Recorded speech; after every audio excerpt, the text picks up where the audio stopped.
Welcome to the Rich Relationship Podcast with Gil and Renee, where amazing things happen. Our goal is to help build, repair, and restore healthy relationships. Our primary focus is on the marriage relationship. However, the topics are applicable to the relationships that we value most. Remember, we're stronger together. Let's grow. This is really interesting because the thought of this show came from a comment from the last show. Really, I thank Ken and Deshaun. They were amazing. Brown. Yes, they were, for doing the interview with us and sharing their wisdom and their knowledge. The conversation. Yes, but it was... was... The square table conversation. It was a really good show, and if you didn't, you can check out that episode 14, with the Browns, and it was really good. But it was a comment that was made during that conversation. We're episode 15. Yeah. Oh my goodness. That's half of 30. We're doing it, kid. Yay. Yeah. So it was a conversation, a point during the conversation that kind of, I think, stimulated the thought process of this. It was during the scenario where Ken was explaining an interaction he had with his family, and Deshaun, just from viewing it, got an understanding about how he was in their relationship. Right. And that was really key and important to me. And I didn't even know we were going to talk about this topic that we're going to be talking about. We're going to be talking about is your title you came up with was very appropriate. It was the topic that we're going to be talking about is dysfunctional relationships. But the title that you came up with, I think was very appropriate, which is... Ouch, that hurts. Yeah, and we're going to be talking about that on this episode of the Rich Relationship Podcast with Gil and Renee coming up. Stay tuned.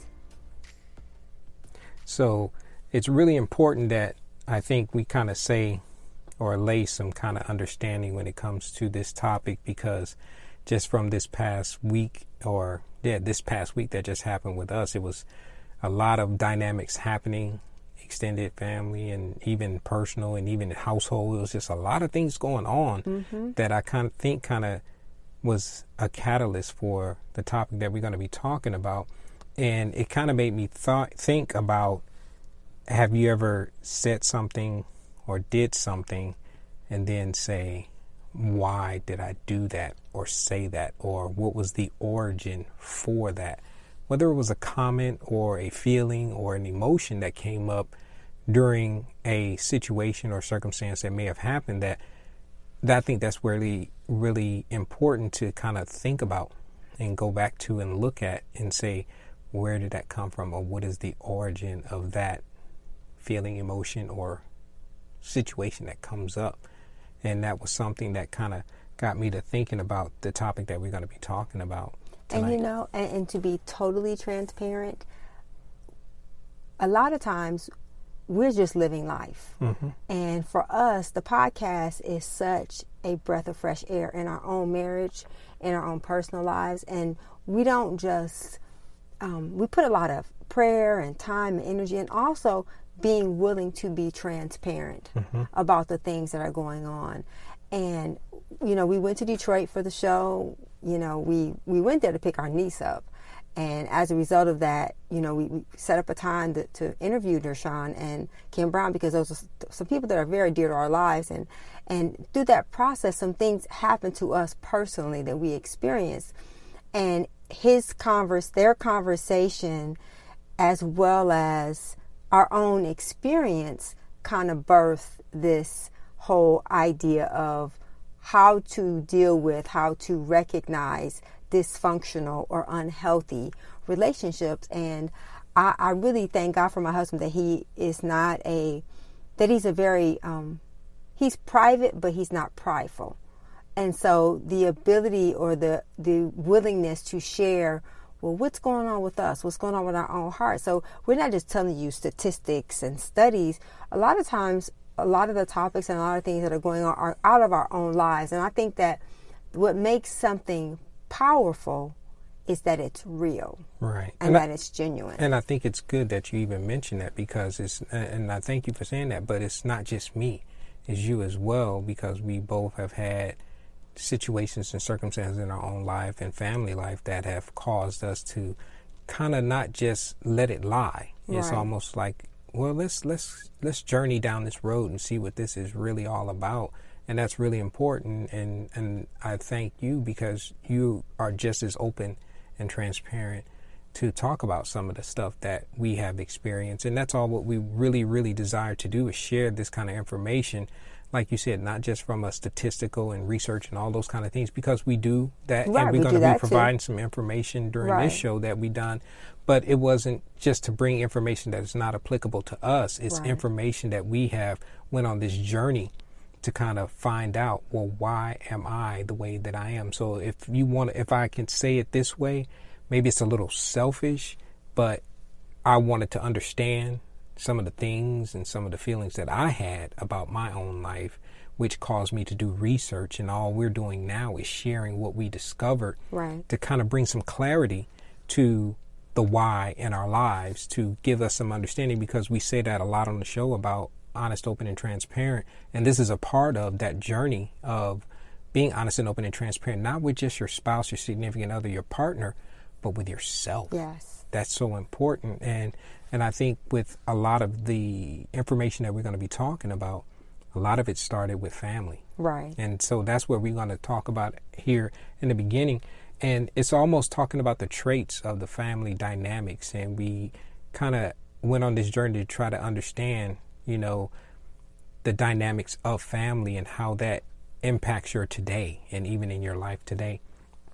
So we're going to talk about some of those traits. And we have 5 traits that hopefully you can hear some of the descriptors and some of the things that you can hear in it. And you said something earlier when we were talking about this off recording about the dynamics of dysfunctional families. And I think everybody has some form of dysfunctionality in their life. Right. Some of it is not through nobody's fault, really. It's Right. just life that There's happens. no one to blame. It's just the result of things that happen that are beyond your control. Mm-hmm. And I know if I had it to do over again, I would not change anything about my life, because I wouldn't be who I am. And I went through a time in my life where I kept saying, oh my gosh, these are not my people. This is not my family. I must have been dropped off here on a spaceship. One day, my real family is going to come for me. Right. And it's going to be, and I think that really inspired me to not be stuck in the situation that I lived in, because I had hope that one day something was going to be better. Right. And I think that goes back to understanding your love style. We talked about the love languages. Mm-hmm. When you understand your love style, it really, because, today, just through this whole process of preparing for this show, when you start to look at the different love styles, and I'll name them, there's the pleaser, there's the victim, there's the vacillator, there's the controller, and then there's the avoider. Mm-hmm. And I'm going to provide a link in the show notes for you to go and see the video that kind of explains what each of those are. But I know for me, I am the vacillator. Mm-hmm. Why? When you looked at some because of the I am the eternal optimist. I always think that it's going to be better. It's going to be okay. It's going to be good. And that happened because of things that happen in your life. Mm-hmm. So we always talk about nurture and nature. There are certain things that, and the thing I love about the Bible is that when I start looking and searching, there's over 100 verses on bad relationships. Right. There's 10 families in the Bible that has had dysfunctional families. So while we think the Bible is a story or a book of do's and don'ts and people who are perfect, it's the total opposite. Mm-hmm. It's filled with examples of people who have just as dysfunctional families as I have. Right. And so that really empowered me and encouraged me to understand that your love style, your nature, your position in the way you deal with relationships, it has an origin. Mm-hmm. And rather than being mad and bitter and upset, because we said it before, you are unique. Your situation is not. Right. Everybody has dysfunction in their family. And the sooner we can be honest about it and talk about it and deal with it, the more likely we can be on the journey of discovering and developing some new habits and new mindsets and some new relationships. Right. And even when we talk about the love styles that you were just talking about, and you can go in and we're going to talk more about it, but I think going backwards a little bit, even that love style, I think it relates to the family traits. Oh, yeah. And we're going to go over some of those, and starting out with the trait number 1, and hopefully as you listen to these, and the link will be in there with the show notes that Renee just described to this information that we want to share with everyone, that you can go back and look at it and kind of do a deeper dive and say, which one do I identify with? And we're also going to give some action, and because you may have had dysfunctional relationships and families and all those types of things, that doesn't have to be your future. Eternity or your whole life. Right. It's always a better, and you could be in good, healthy relationships now, right. And we're going to give you some signs for that as well, because you may be okay. Right. Which is a good place to be. But starting out with the dysfunctional family dynamics, that's what I would call it. The first one would be a constant conflicted family.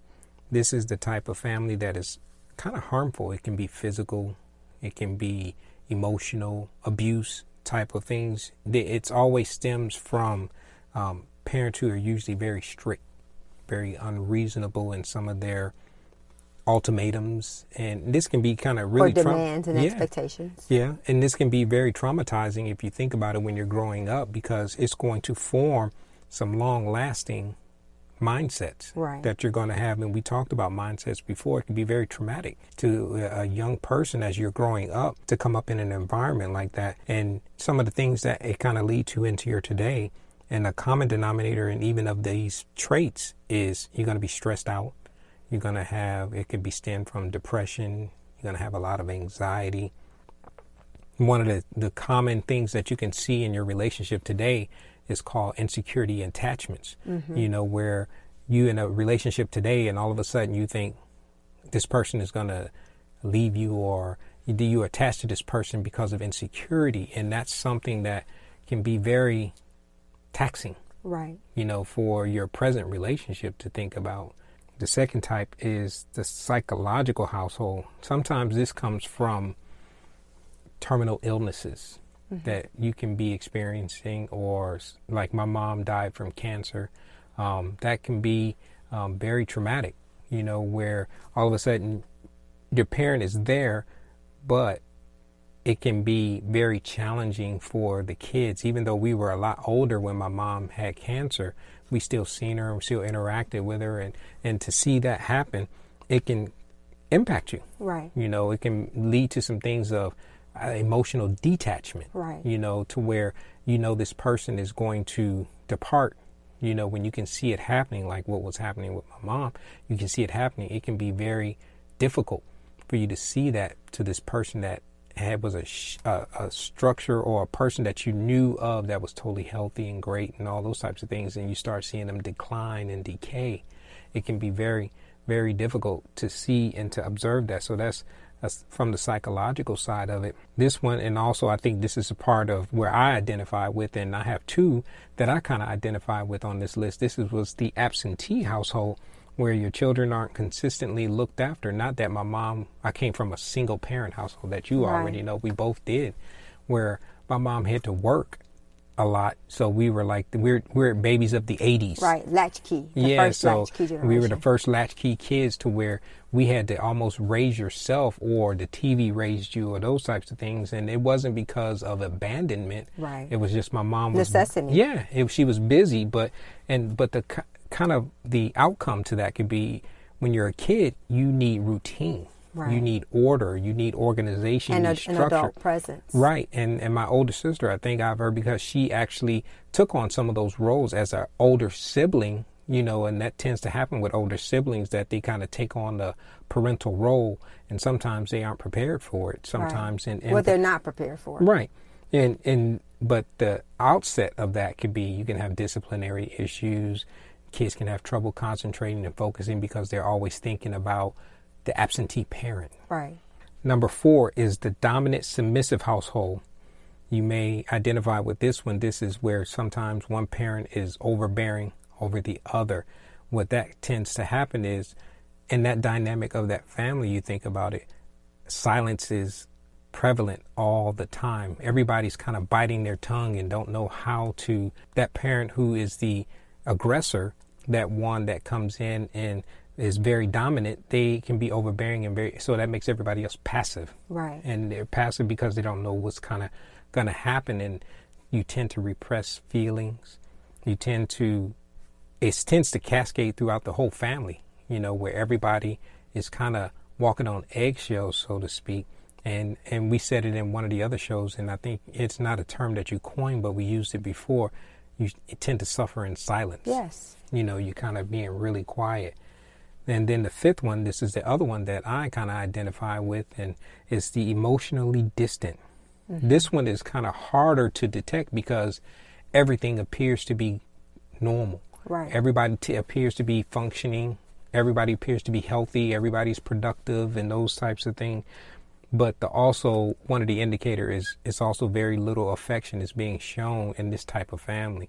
Because one, like I said, in my own household, in my own family, I can think about my mom was always gone. So, and yeah, my mom hugged and kissed us and all that, but it wasn't overly. Right. To where when I identify with, and hopefully as you listen to these are just indicators. Right. It tends to, as you grow up, you tend to have repressed feelings. As you get older, you kind of be almost like an arm's length away. You keep people at a distance. And sometimes it can, and I see it even in my today, where it impacts you to where you have trouble establishing long-term relationships with people. And these are some of the things that can kind of be a handicap to your today, because that's not how you really desire and want to be. And this is another one, and we can talk about this one on your list that you were talking about, was communication tends to be very limited. Right. We tend to keep things to ourselves. Somebody who has a emotionally distant family, dysfunctional dynamic that has happened to them, where they kind of keep things to themselves, don't talk about their emotions, don't talk about their feelings. They tend to want to figure it out on their own. Exactly. They want to kind of find their own solution before they even talk about it. Right.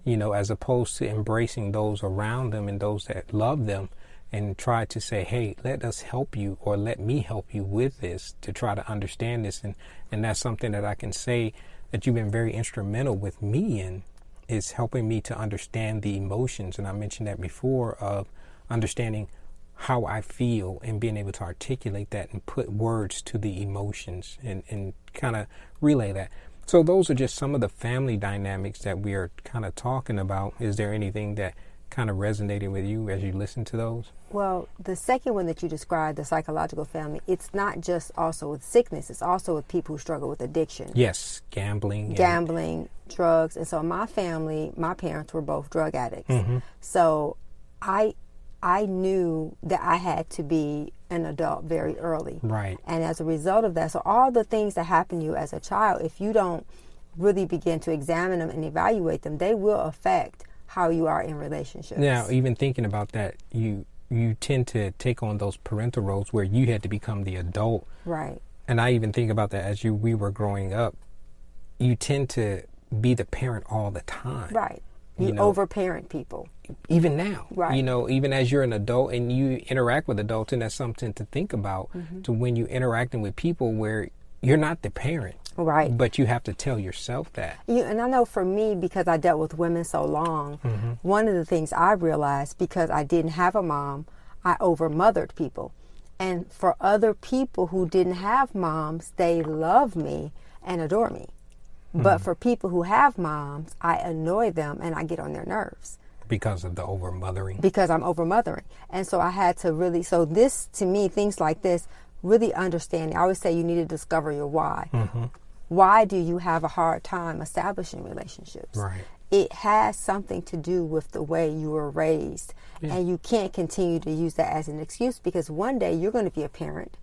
And, I look at this and the more I learn about love styles and your childhood of origin, we call them childhood of origin issues, the more you have to really begin to say, okay, what does the Bible say about this? What does psychology say about this? And then how do I combine the two? Yeah. Because theology was the first science. Yeah. And everything stems from that. Right. And so anything that's going to work has a biblical origin. Sure. Whether you want to acknowledge it or not. Yeah. You know, if you say you don't believe in God, well, you still have a mind, you still have a body, you still have a spirit, and you have to learn how to really figure out what's going on in your own heart when situations come up. Because one of the things I say, and I've said it a lot, when I find myself in a situation, I always ask myself, what could I have done different? Mm-hmm. And some of that comes from being a vacillator. Right. That's, you know, so when you begin to you put a finger on it, it's like, oh, so that's why I do that, because I'm a vacillator. And none of these are hard and fast. You know, you could be multiple, right. But it's just a matter of getting an idea of knowing how you're wired so you can begin to maneuver in relationships with other people who you are compatible with. Right. Because one of the things that I can say that I've learned over the years being military and moving around, and I think for us, because we both do come from, and I'm sure everyone comes from dysfunctional households, but because the dysfunction in our family kept us apart from our families, I'm so grateful that our childhoods didn't keep us from each other. Right. That we have made a conscious, intentional effort, even though we look back on our family and say, how do we even end up so close? Right. And it's because, like you said, we work on it. We pray, we read, we study, we talk to one another. Because just because you have a dysfunctional family or you grew up in a dysfunctional family, it does not mean that you have to continue to perpetuate that same dysfunction. And I hate it when people say, well, no one did it for me, so why should I do it for someone else? Right. My question to that is, if you know how it made you feel, why would you want to do that to somebody else? Right, because we said hurting people hurt other people, unfortunately, and that's just one of the downfalls of understanding who you are as a human, because, you know, you have the mental side, which is the psychological and the psychology that we kind of talk about on the show a lot. You have the spiritual side. That's why we echo scriptures right. and things like that. And then you have a physical side, because those things kind of manifest all together to give you the life that you live. Right. And what we don't realize is that when people say, you make me sick, I wanted to name the show, I Don't Like Who I Am With You. Mm-hmm. Because there's some people in my life that I don't like who I have to be become. Yeah. When I'm around them. And when people say, you make me sick, some people really are making you sick because of the stress and the turmoil and the toxic conversations and the toxic interactions that you're having. And so you at some point have to make the decision, and that's where boundaries come in. Right. And learning how to say no, and learning how to say, I value myself enough not to put myself in that situation. Right. And it's not about not loving people. It's not about not forgiving people. And we talked about it before. Forgiveness does not mean reconciliation, mm-hmm. because both people have to want.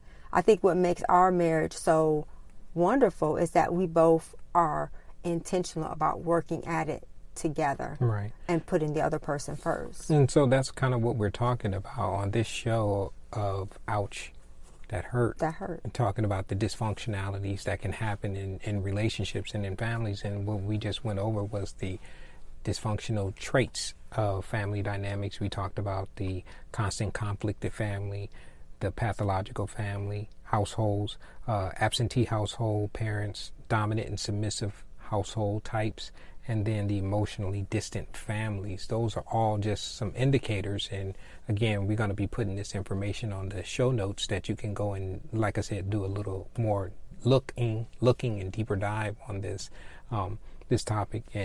But this has been kind of heavy already. We've been talking, and it's kind of like, wow. And it's a heavy topic. Yeah, it is. And even as I look back at it, it's challenging too, when you look at it, because I always say the longest journey you'll ever take is the one inward. You know, you're going to have relationships with people and dynamics, but it's so important that you know yourself, right, and know the things that are the triggers and the shortcomings and the childhood of origin issues and all those things that make up who you are, because that is so important for you to know. Yeah. And, you know, I want to talk about 10 signs of unhealthy relationships. But before you go into 10 signs, at this point in our show, we've been talking a little bit. Let's lighten it a little bit up. Okay, let's do that. got wisdom, got question. It's that time. It's that time. So the question, I'm gonna ask the question this week first, and Okay. then you started out, because when we were writing this down, when we got it from one of our listeners, Bershawn in New York, that you have to answer this one first, because I'm very interested in this question. So the question is, how do you keep... And the question came from who? Bershawn. Bershawn in New York. Okay. How do you keep your relationship sexy when you have been married for a long time? Now, we haven't talked about sex and sexy yet, Yes. but that's coming up on a future show coming up, Yes, and it we're going to is. talk about that later. But I want to hear your answer to this question first. How do you keep your relationship sexy when you've been married for a long time? Well, I remember there was a show we used to watch. It was called A Different World. And she said, I can't wait to get married so I can let myself go. And I wasn't even married then. I was young. When you let yourself go, You can what just let do you think yourself she go. was talking about? Just, in other words, forget about how you look. In other words, getting married Oh, means okay. you don't have to care about yourself No, anymore. I thought you were talking about let yourself go in another way, but No. Go ahead. And so, for me, I took that and I said, I want to make sure that it's not false advertising. Mm-hmm. What it takes to get someone, it takes to maintain that same fire and that same passion and that same interest. Mm-hmm. I would say one of the things that I think that I try to practice, and it's something simple, is sleeping nude. I think Right. that sleeping nude keeps your relationship sexy. Yes, it does. Because it's like you're always ready. Yes, you are, and that's a good point. And one of the things that I think about, even when we were dating, this is something that you talked about, or we kind of talked about off air, where when we were dating, those same things that you just mentioned that you used to do when you were dating and courting each other and being involved with each other, those are the things that got you interested. It puts the smirk on your face. It makes you like giggle. It makes you blush. Yeah, it makes you blush and give you that little like in your stomach and those types, and those are all good feelings. And I think one of the ones that I still even do to this day, I always want to smell good for you. Yes, and you do, baby. I always want to smell good, and whether it's cologne, deodorant, all those types of things that, and those stimulate your olfactories, your nostrils, which is your longest memory. Yep. And so those are the types of things that when it comes to keeping it sexy, is you still have to practice what you did, just like you said, to get that person interested in you. Those things, whether it's dressing a certain way, or in your case, not wearing things to bed, which is good, but me smelling good, all those things that you knew that attracted you to him or her, you have to keep doing those things, and don't stop, because especially we've been together coming up on 32 years as a married couple, and those things can become not as important when it comes with time. Right. And that's where you have to keep it in the forefront of your mind, that you say, you know what? No, I'm not going to get lazy at this. Right. And I would say that, to me, the longer you've been together, the more you have to work not to become lazy. You have to make, Fred Hammond says, make time for love. Mm-hmm. You have to make time. And I think that a part of being sexy is not just not intercourse, it's intimacy. Right. It's the conversation. It's the rubs on the back. It's the kiss on the neck. It's all those things that make your intimacy more sexy. Right. Not just sex, but sexy and the intimacy of being close to one another, being honest with each other. Yeah, that's important. And then the got wisdom comes from Lance in Raymer, Alabama. He said, thank you, Lance. It's so good to hear from a guy. He said, don't trust a man who doesn't pray with his wife. And I just put in here partner, significant other. Because even when you're dating, prayer is the thing that keeps couples together and keeps them close. It makes them stronger, and it puts their relationship in proper perspective, and it keeps God in a place ahead of the relationship. That's right. I just love that. That's so important, because if you don't, we use the triangle symbol, where it's me and Renee at the very base of a triangle, and God is at the top. You can't get close to, I can't get close to you, if I can't get close to God, and you can't get close to me if you can't. God keeps us close. Right. And the prayer aspect of it is that's something we practice because we're Christians and we're believers and disciples of Christ, that we practice that in praying for each other. You cannot, I would literally say it is impossible, physically impossible for you to, when you pray for your spouse or significant other, your boyfriend, girlfriend, wherever you're at in your relationship, when you pray for them, that means you have taken time to look and see what they're going through, and you're putting that ahead of what you feel, what you may be going through, putting those cares and needs and concerns ahead of your own to our Father in heaven, who can actually the do only something person about that can fix it. Absolutely. Right. So that is so important. So we thank Brashawn and we thank Lance for their God wisdom and God questions. And as we always say, you can always send in your questions, your God wisdom, got questions to our website at Renee. Not your Renee and Beavers, but the other one, richrelationshipsus.com. That's the website. Yes, and our email is richrelationshipsus@gmail.com. Okay. That's God wisdom, God questions. Yay. So, getting back into what we've been talking about, you were getting ready to make a point. You were talking about some of the 10 signs of dysfunction. Because see, one of the things about dysfunction is that it's not always obvious. And if you've been in a dysfunctional relationship your whole life, you don't know it's dysfunctional. It's your normal. You just think that it's normal for people to do things that hurt you and make you feel bad because that's what you're used to. And just because you are used to something, it does not mean that it is healthy, beneficial, or normal. Okay. So here are 10 signs of an unhealthy relationship. Okay. The intensity. You have extreme over-the-top feelings. You're either you go from 0 to 100. Right. The intensity of it is one of the big indicators of an unhealthy relationship. Jealousy. It's an emotion that we all experience, but jealousy is unhealthy when you lash out and you try to control the other person and you try to get them to change the way they feel about goals, dreams, or family members. Right. That's a control thing. That's a control thing. Manipulation. Basically, when the other person tries to influence your decisions and your actions, your emotions, they try to put you on the spot. Those are some of the signs of manipulation. Isolation.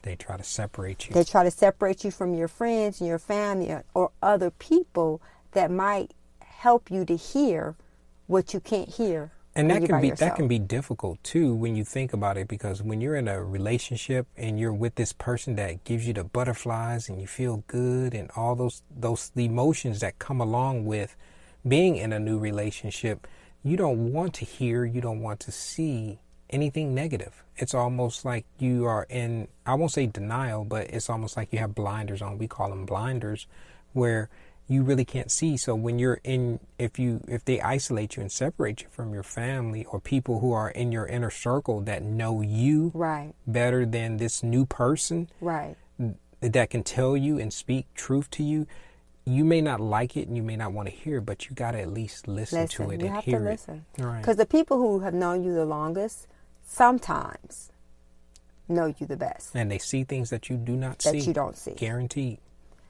Sabotage. They try to ruin your reputation. They make light of your achievements.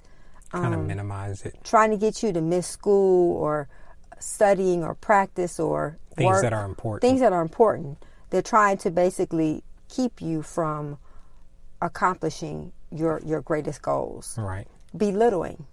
They speak negatively about you. They call you out of your name.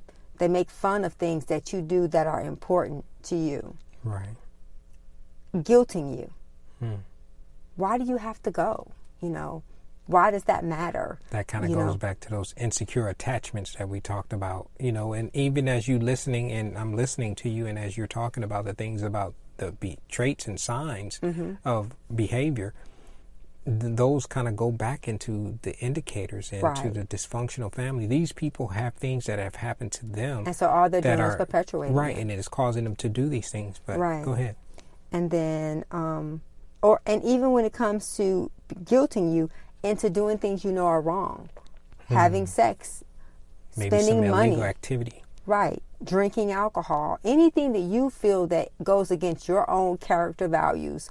When someone is trying to guilt you into doing things that go against what you believe is right, that is a sign of a unhealthy relationship. Right. When it's volatile, when it's extremely violent, you're being pushed or hit, or you're being bullied, even cyberbullying. You know, I was talking to Robin, we were talking about sticks and stones may break my bones, but words will never hurt me. That's not true, because words do hurt you. And that's why, you know, so I feel like this show is about healing the invisible wounds that happen when people say and do things that hurt you. And that's why it's called Ouch. That hurts. Volatile, deflecting responsibility. Don't ever take ownership for No, it's behavior. always you. It's always somebody else. I remember dating this guy when I was younger, and he always made it seem like no matter what happened, he always had a way of turning it back and made me feel like it was my fault. That you did something wrong. When someone can't accept responsibility for what they did, because, you know, we talk about using your I statements, I have a problem. When this happens, you make me feel like whatever. Maybe, yeah. And they put it back on you, and they're not accepting responsibility. That is a sign of a dysfunctional, unhealthy relationship. Betrayal. When the person acts different in one group and they act different with you, or when they're by yourself. When you're by yourself, or they leave you out of telling you things, or they're being two-faced. Those are some signs of betrayal. And as you even read off in that list, I can think back to even high school and all these indicators that you can see even when you're in the early dating stages, or even just, not even just in a relationship with somebody from a boyfriend-girlfriend aspect, but just in a relationship with people, period.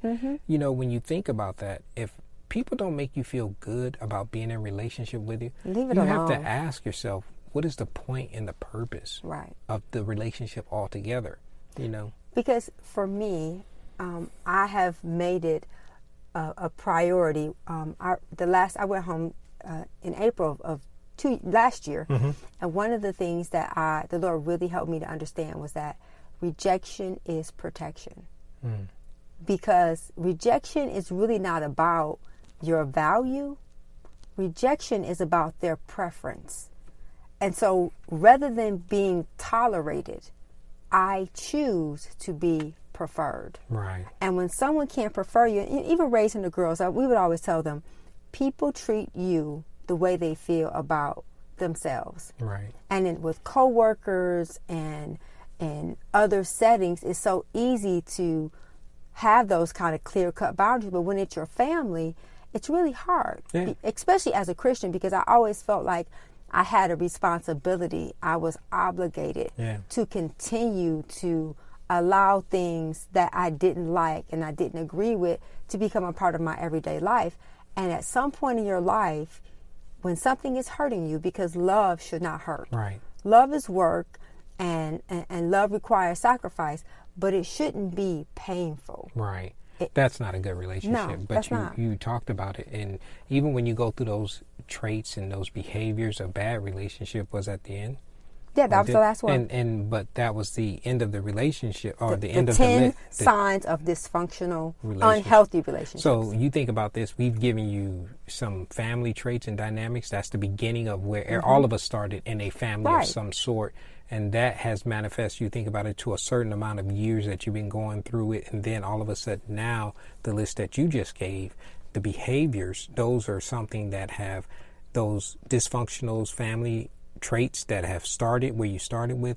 This has manifested into the relationships that you're in right now. Right. And now there are some people who have some amazing families and they're totally healthy. But what we're talking about now is some of the signs that you are in a good I'm saying a good relationship, because this has been pretty heavy, and you can be in good relationships, and just like you can see signs of the bad, and this is some of the signs that are good, and we have talked about this on all the other episodes in some form, fashion, or another. When you're in a good, healthy relationship, not even from a husband, wife, boyfriend, girlfriend, but just good, healthy relationship, just co-workers, families, friends, extended, day-to-day encounters. communication. You actually are communicating back and forth. It's an exchange. You share thoughts. You share ideas. Right. It's an and they're valued. You value each other's ideas and thoughts. Right. But this is one, and I won't say this is a negative, but when you're in a healthy relationship, you're going to argue and you're going to disagree. Right. But it doesn't have to turn personal. We always say it in conflict resolution. Conflict is not bad until it turns personal. Once it turns personal, now some other things and other dynamics have come into play, and that's something that you have to address on another channel, so to speak. Right. But that's healthy. A healthy argument. You're not going to always agree because you're two different people. Right. Exactly. This is something that you keep relationship details private between you and that person. Confidentiality. Don't get into the gossiping. Don't get into those things. When you can go to that other person if you have an issue or problem or even just interaction with them, you keep it positive. Right. I think your stepmom said this to you when you always talked about it. If you want to keep people... Oh, my godmother. Go ahead. Yeah, about keeping people... If you want to keep people out of your relationship where things are going good, keep them out of it when it's going bad. That was my godmother. So that's just keeping them on top. We could use that for a God wisdom. Yeah. You don't hold grudges. Yes. You let it go. Right. Forgiveness. We are all going to make mistakes. We're all going to do things wrong. But when you can, that person, because you're communicating, you're not holding grudges. You may have a disagreement. And you're not keeping secrets. Right. And you can come to that person and say, hey, I messed up or I made this mistake, and you own it. They're not going to hold a grudge. You're not going to hold it over your head. That kind of goes back into what you were just recently talking about. This is another one that they have realistic ideas about the relationship. It's not fake. It's not a facade. And you don't have to be perfect. Because nobody is. Nobody is. We're not perfect people. But they also, people in good, healthy relationships gives you time and space for yourself. Right. Because you may have hobbies and things like that, and things that you may even just like going out with other people or entertaining yourself in different ways that other person may not. And they have to be okay with you doing that. Right. And if they're okay with you, go on, do what you got to do. Right. We'll hook up, we'll get back together later. That's all normal. You trust each other. Yes. Especially when you're not together. That kind of goes back into the previous one. But you also enjoy time together. Yes. I always say that you're my best friend, and we enjoy each other's company, we just hanging out. That's a really important aspect, which is we hang out with each other. This is another one that you make decisions together. Mm-hmm. Sometimes you don't just decide or choose to do things when more than one person is involved. Right. You have to involve both people. Exactly. Now, this one, I'm going to say, I saved this one for last intentionally. Kind of went back into our God Wisdom, God Questions, and the question that Brashawn gave us. You are intimate, and you mentioned it's not just sex or type intercourse, but you are intimate with each other in the sense of really getting to the heart of the matters or issues of life or things. When you can share information with somebody on an intimate level, inner thoughts and things that you hold close and dear to your heart. And it's safe. And it's safe, and you know that you're not going to be compromised in one shape, one form or another. Mm-hmm. That is so important. And then the last one is the person makes you better. Oh, yes. They make you better because they accept you for who you are, just as you are. Right. And that is so important and I thank you because you have definitely made me better over these 30 plus years that we've been together. And it's been a journey, and it's been a great journey, mm-hmm. and it's an enjoyable one, and one that we're going to continue on. Yeah, and you make me better because I know I have a lot of major childhood of origin issues. Oh, so do I. Yep. And who doesn't? I guess the difference is that my childhood of origin issues were so blatant and obvious, and I always compared my family to your family. I was like, man, your family is great, my family is crazy. But crazy comes in different shapes and forms and sizes. Right. And so I just thank God for our relationship. I thank God that we are not a statistic. We are not what we grew up. People always say, I don't look like what I went through. We don't act like. We don't behave like. We don't love like. One of the things I wrote was, don't love like you've been hurt. Mm-hmm. We have to learn how to love people like we're not hurt. And when people love you like they're hurt, it's like, no, thank you. Right. You have to be willing to say, I don't want that. Yeah, I don't and want let that. it go. Yeah. So keep it moving. Hopefully we've shared a lot of information, and it's been a little heavy in the beginning, but hopefully we lightened it up because just like I said on the list, we make each other better. Yes. We thank all the people who are out there listening and the feedback that they send us because you guys are making us better at doing this, and we love doing it and love sharing information and sharing our lives, sharing our lives and sharing our relationship with you, our hearts. And hopefully you'll be back with us next week when we have another episode on the Rich Relationship Podcast with Gil and Renee. So before we close the show, what do you want to say on the end? Anything? I just want to say, even if you grew up in a dysfunctional family, there is hope, there is purpose, and God is bigger than your greatest failure. And He can use it to make it something beautiful if you just give it to Him. Because remember, we're stronger together. Let's grow. Gil and Renee Beaver's over 30-year relationship is the genesis for the Rich Relationship Podcast, which is designed to empower individuals with the tools, principles, and the community needed to unpack ourselves, our past, and our preconceived notions associated with relationships. Let's get empty and grow together so that our lives will be filled with love and healthy, rich relationships. Thank you for listening. Thank you for your investment in time. Remember to subscribe to the show and hit the notification icon to be notified when new episodes are posted on the podcast platform that you're listening from.